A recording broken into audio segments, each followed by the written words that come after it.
사람들은. 네, 그 뭐랄까 이렇게 고전이랑은 좀 약간 다른 의미에서 교과서 같다는 느낌이 들었던 책인 것 같아요. 그리고 그게 가장 잘 드러나는 게 목차가 그런 것 같아요. 갑자기 소프트 파워도 아니죠. 프로파간다가 어쩌니, 도덕이 어쩌니, 그다음에 국제법의 본질이 뭐니, 정치의 본질이 뭐니 이런 거는 일반 어떻게 보면 대중서에서 쓰기 어려운 표현들인데 대중서라는 거는 한 권이라도 팔리려고 이렇게 안간힘을 쓰는 게 대중서인데 EH 칸은 팔리든가 말든가 내가 쓰면 알아서 사겠지라는 그런 포부가 좀 느껴지는 목차였던 것 같고 그리고 약간 이제 카테고리화를 잘 뭔가 좀 정돈된 책을 쓰고 싶다라는 포부가 좀 있었던 것 같고요. 그리고 맨 마지막에 그 있던 표현 중에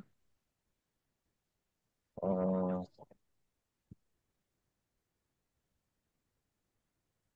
아까 전에 저기죠. 9장 마지막에 있던 표현 중에 그런 표현이 있었어요. 9장 발제 마지막에 있던 표현 중에 기존 질서의 이득을 가장 많이 누린 국가가 그 질서가 계속되길 바란다면 충분한 양보와 자기 희생을 통해 이득을 적게 누리는 국가들도 그 질서를 용납하게 할 수 있게 해야 함. 이 용어가 헤게모니 개념을 그냥 정의한 거예요. 헤게모니 개념의 정의 자체가 실은 이런 거죠. 자기가 주도권을 발휘하면서 자기가 주도하는 사회 질서의 유지를 위해서 약간 양보할 줄도 아는 게 원래 헤게모니 개념의 본질이기 때문에 헤게모니 개념의 본질이랑 같은 용어다. 그리고 국제법의 한계가 그 입법, 사법, 행정이 다 가능하지 않다는 얘기도 그냥 뭐 어렴풋이 별로 이제 생각 안 해보면 알 수 없는 건데 딱 그 한마디로 알 수 있게끔 했던 것 같고 그다음에 앞에서 아까 전에 윤범기 기자가 만물공법 얘기했었는데 저도 만물공법 생각이 났어요. 이제 이 조선을 주로 얘기했는데 저는 이제 메이주신도 같이 생각이 났거든요. 메이주신은 1853년도에 이제 후선이 출현한 다음에 그래서 1800 바로 다음 연도에 결국 개혁개방을 수용해요. 그래서 막부 체제가 개혁개방을 수용하는 거를 계기로 권한양위 운동이 본격화되는데 결국은 이제 그 조슈본과 사스마본 모두 다 수용을 해요. 메이주 정부를 세운 다음에도 수용을 하는데 한 30년 정도를 자기네가 지킨 다음에 나중에 이제 이와쿠라 사절단을 다시 보내면서 나중에 다시 재개정을 다시 하거든요. 그래서 어떻게 보면 이제 그 일본의 현실주의, 그러니까 일본은 그거를 다 수용을 한 거고 조선은 이제 안 그랬던 거죠. 조선은 니네가 뭐야 하면서 이제 약간 이제 우물안 개구리처럼 활동을 했던 건데 그 이제 그 일본은 왜 그런 초기부터 뭔가 좀 현실주의적 태도를 취하고 우리는 조선은 왜 안 그랬을까 생각하면 일본은 사무라이의 나라였고 사무라이인 것 자체가 그냥 그 자체가 현실주의로 똘똘 뭉친 그거라 그럴까요?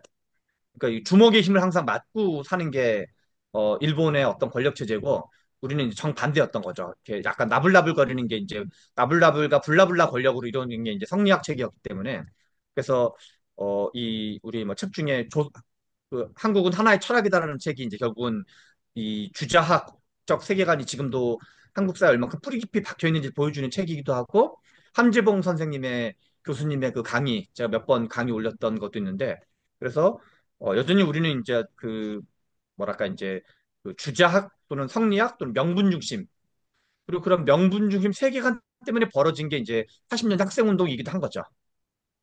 그런 우리는 여전히 이제 우리 몸에는 명분 중심 그런 게 엄청나게 많이 배어 있다. 그리고 일본은 여전히 이제 국가와 칼로 상징되는 어떤 그 이 권력과 폭력과 그다음에 순종. 이제 우리는 이제 개기는 맛 이런 게 이제 이 어떤 한국과 그 이제 일본의 차이이기도 하고 또 하나는 그 저는 이제 우리 앞에서 말씀하신 것처럼 김정석 박사님이 저는 되게 좋은 질문이라 생각을 해요. 강대국은 세상을 어떻게 바라보는가? 그게 이제 그 되게 좋은 질문인 게 그리고 이제 그게 국제 정치의 본질이고 원래 그냥 국내 정치도 원래 본질이 그런 거예요. 이게 뭐 누가 인격적으로 후정해가지고 당대표를 하는 게 아니라 그냥 이렇게 주먹질을 잘하면 당대표가 되는 거고 뭐 이런 거랑 똑같은 건데 근데 우리나라는 저는 이제 성리학적 세계관이 있어서 이후에 그 일제시대로부터 해방된 다음에 우리나라는 그거를 그 국제 정치의 본질이고 나발이고를 도저히 수용을 못해서 저항적 민족주의로 똘똘 뭉쳐 있다 생각을 해요. 그래서 우리를 정당화시키기 위해서 뭐 이렇게 그 우리나라 그 유튜브에 그런 표현이 있는데 강대국을 조롱하는 용어가 가장 발달한 나라. 뭐 일본은 뭐 쪽발이, 뭐 러시아는 무슨 놈, 중국은 떼놈, 뭐 미국은 또 무슨 놈, 이게 이렇게 발달한 나라가 별로 없다 그러더라고요. 그래서 우리는 어떤 그 저항적 민족주의여가지고, 그러니까 강대국의 눈으로 보는 걸 거부한 세계관이 실은 저항적 민족주의죠. 그래서 이제 무슨 그리고 그걸 우리는 뭐라고 그러냐면, 그러니까 김정석 교수는 강대국이라고 표현한 거를 우리는 외세라고 항상 표현한 거예요. 그래서 뭐 분단도 외세 때문이고, 뭐 그러니까 나쁜 일은 다 외세 때문이고 좋은 일은 다 우리 민중 때문이고, 이런 식의 어떤 그 선악 이분법적, 이것도 약간 이제 성리학적 세계관이 투영된 거죠. 좋은 건 우리 때문, 나쁜 건 저놈들 때문. 그래서 그 저는 이제 그 언젠가 뭐 좀 차분하게 뭐 시간이 많으면 한번 정리해 보고 싶은 것 중에 하나가, 결국 저는 이 구한 말부터 시작된 약 150년의 근현대사 중에 가장 중요한, 우리 민족에게 가장 중요한 사건이 다섯 가지가 있어 생각을 해요. 하나가, 우리는 왜 식민지가 됐는가? 두 번째는, 도대체 우리는 어떻게 3.1운동을 할 수 있었는가? 세 번째는, 우리는 왜 분단되었는가? 그다음에 이제 네 번째가, 우리는 어떻게 기적의 경제 성장을 할 수 있었는가? 또 하나는, 우리는 아주 아주 예외적으로 민주화를 이룰 수 있었는가? 요 다섯 가지가 우리가 이룩한, 우리에게 영향을 미쳤던 가장 충격적인 사건 다섯 가지인데, 그동안 우리는 모두 이거를 일국적으로 설명을 했다고 생각을 해요. 근데 우리는 왜 식민지가 됐는가에 대해서 일본 민족이 조선 민족을 쳐들어온 거죠. 그래서 우리나라 화폐는 전부 다 조선 사람이에요. 그러나 이 이제 조선 민족, 일본 민족이 조선 민족을 쳐들어온 것이기도 하지만, 실은 제국주의 식민지 시대에 마지막으로 식민지가 됐던 나라, 세계사에서. 우리나라가 세계사에서 마지막으로 식민지 된 나라라 그러더라고요. 보통 이제 그 아메리카 대륙의 발견부터 순차적으로 식민지가 됐던 건데, 1492년부터. 그래서 이런 요 다섯 가지 사건, 식민지, 3.1운동, 해방 및 분단, 그다음에 이제 그 경제성장, 그다음에 이제 그 민주화, 이 다섯 가지를 강대국 정치와의 관련으로 설명해내는 거. 그게 저는 이제 어떤 국제주의적 관점의 한국 근현대사의 재구성이라고 혼자 생각을 하거든요. 그리고 이제 제가 썼던 좋은 불평등이라는 책은 불평등이라는 테마 하나에 국한해서 세계 경제사랑 연동시켜 설명했던 셈인 거죠.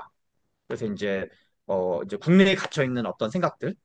그래서 이 우리가 이제 이런, 그러니까 강대국의 눈으로 본다라는 거를 먼저 하고, 그리고 그래서 우리는 뭘 할 건지를 뽑아내는 과정이 어떤 좀 균형 잡힌 외교관, 그런 거를 수립하기 위해서는 약간 이중의 작업을 해야 되는 것 같아요. 하나는 강대국의 눈으로 어떻게 봐야 되는지, 두 번째는 그래서 우리의 국익은 뭔지, 지금 시점.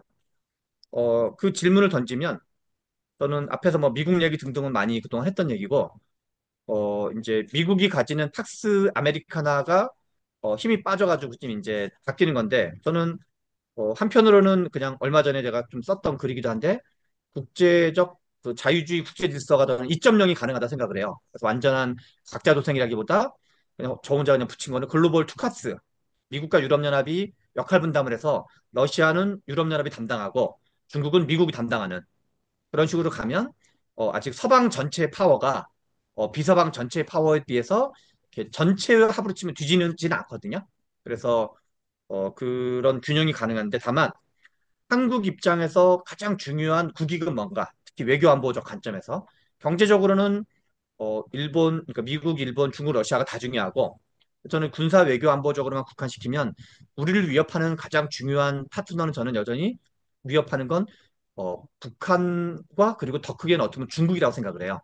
그래서 저는 중국이 주요한 우리 위협 국가라는 걸 인식하는 게 되게 중요하고, 중국이 우리를 위협하는 가장 중요한 국가라고 생각하면 중국을 견제하는 나머지와 연대연합을 해야 돼요. 그러면 누구랑 연대연합이 되냐면, 하나는 한미동맹, 두 번째는 일본, 호주, 대만이라고 생각하는데, 대만은 좀 빠지고. 그래서 저는 일본, 호주, 어, 한국, 일본, 호주의 연대연합이 되게 중요하다 생각을 한다. 그래서 한국, 일본, 호주는 이해관계가 비슷해요. 요 세 나라가 조율을 해가지고 세 나라가 힘을 모아서 미국한테 협상을 제안해야 된다 생각을 해요. 그래서 야, 이렇게 하자 하면서 이제 그런 걸 하고, 또 하나는 이제 이 이제 흔히 말하는 이제 그 중국과 마주하고 있는 국가들, 동남아 국가들, 뭐 필리핀, 태국, 베트남, 넓게 보면 인도까지. 그래서 어떻게 보면 이제 그 일본의 일본이 주도했던 인도태평양 전략이라는 게 우리랑 어떻게 보면 이해관계가 비슷한 거거든요. 그래서 저는 인도태평양 전략을 지금 문재인 정부 쪽이나 민주당 쪽에 진보 쪽에 많은 사람들은 야, 그건 일본 좋은 일 시켜주는 거야 라고 하는 관점에 저는 약간 좀 견해가 다르고, 다만 대만 문제는 저는 좀 약간 다르다 생각을 해요. 대만 문제는 한국 전쟁이 있을 때 한국이 1차 대치선이었고 일본은 2차 대치선이었거든요. 대치선 라인에서도 한국과 대만은 포함되지만 일본은 포함 안 됐었거든요.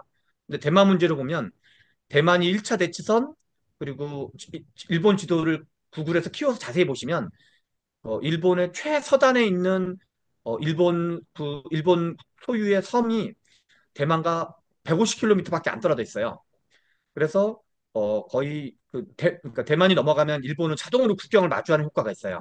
그래서 대만이 1차 대치선, 일본이 2차 대치선, 한국은 3차 대치선이라 생각을 해요. 그래서 이제 대만 해협 문제가 어떤 불거지더라도 우리가 곧바로 전쟁에 그러니까 전쟁에 가담하는 건 불가피한데 약간 돈을 좀 대준다든가, 마치 우크라이나 전쟁으로 치면 폴란드랑 베네룩스 3국이 대응하는 거랑 이탈리아, 포르투갈, 스페인이 대응하는 건 다르거든요. 거기는 이제 돈만 대주거나 아니면 이제 약간 이러저런 뭐 그냥 정치적 의사표를 한다든가 그런 것처럼, 우리나라 같은 경우는 돈을 대주고 후방 병참기 정도까지인 거고, 이제 직접적으로 참전하는 건 좀 별개인 거죠. 그래서 일종의 군사적인 협력도 인수분해해가지고 이제 좀 이렇게 여러 가지 인수분해해가지고 이제 차근차근 하는 걸로 하면은, 그래서 그런 식으로 이 이제 우리의 국익이 뭔지를 정의하는 게 되게 중요하다. 그래서 하나는 강대국의 눈으로 한번 국제 정치를 바라보고, 또는 우리 지역 정치라고 그럴까요? 이렇게 동북아라고 불리는 동북아 또는 동아시아 정치를 한번 바라보고 다시 우리 국익이 뭔지를 보고, 우리의 국익을 정의하는 가장 좋은 방법은 우리를 위협하는 이들은 누구인가?